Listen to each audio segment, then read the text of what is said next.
નમસ્કાર, આપ જોઈ રહ્યા છો નેશન પ્લસ ન્યૂઝ. હું છું આપની સાથે હેતલ ભગત. વડોદરા શહેરમાં રખડતા ઢોરોનો ત્રાસ યથાવત જોવા મળી રહ્યો છે, જેને લઈને મેયર પિંકી સોનીના વોર્ડ 4માં રખડતા ઢોરે નાગરિકોને જખમી કર્યા હતા. વડોદરા શહેરમાં રખડતા ઢોરોનો ત્રાસ યથાવત જોવા મળી રહ્યો છે, જે અંતર્ગત વધુ એક આવી ઘટના સામે આવી છે કે જેમાં મેયર પિંકી સોનીના વોર્ડ નંબર 4માં રખડતા ઢોરે નાગરિકોને જખમી કર્યા હતા. પંચમ ઇલાઇટ ખોડિયારનગર ખાતે રખડતા ઢોરો બેફામ બન્યા છે. રખડતા ઢોરે બે નાગરિક પર હુમલો કરતા ગંભીર ઘાયલ નાગરિકને 108 મારફતે સારવાર અર્થે ખસેડાયા છે. તો વડોદરા મેયરના વોર્ડમાં પશુ નિયંત્રણ કાયદાનો અમલ નથી થઈ રહ્યો તેવી માહિતી પ્રકાશમાં આવી છે.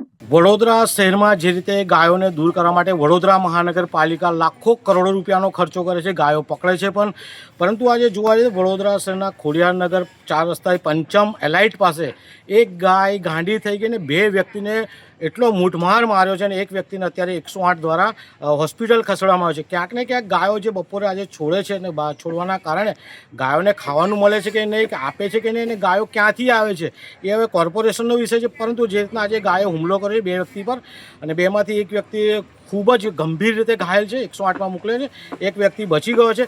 ક્યાંક ને ક્યાંક ગૌપાલકે પણ ધ્યાન રાખવું પડશે કે ગાયોને જે રીતે ગૌપાલકો છૂટી મૂકી દે છે, છૂટી મૂકવાના કારણે આ ગાયો તે હુમલા કરતા હોય છે. તો ગૌપાલકોને વિનંતી છે, ગાયો છોડો ત્યારે ગાયોની સાથે રહેવા જોઈએ.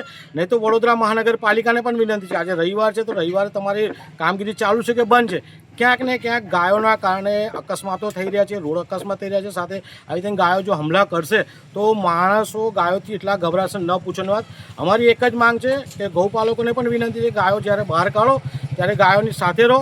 અને વડોદરા મહાનગરપાલિકાને વિનંતી છે કે ક્યાંક ને ક્યાંક ગાયોને તમે જે પકડો છો, પકડ્યા પછી એને ટેગ કરો છો, તો આ ગાયને પણ પકડવામાં આવે, ટેગ કરવામાં આવે અને વડોદરા મહાનગરપાલિકા સખતમાં સખત કામગીરી કરે તેવી અમારી માંગ છે.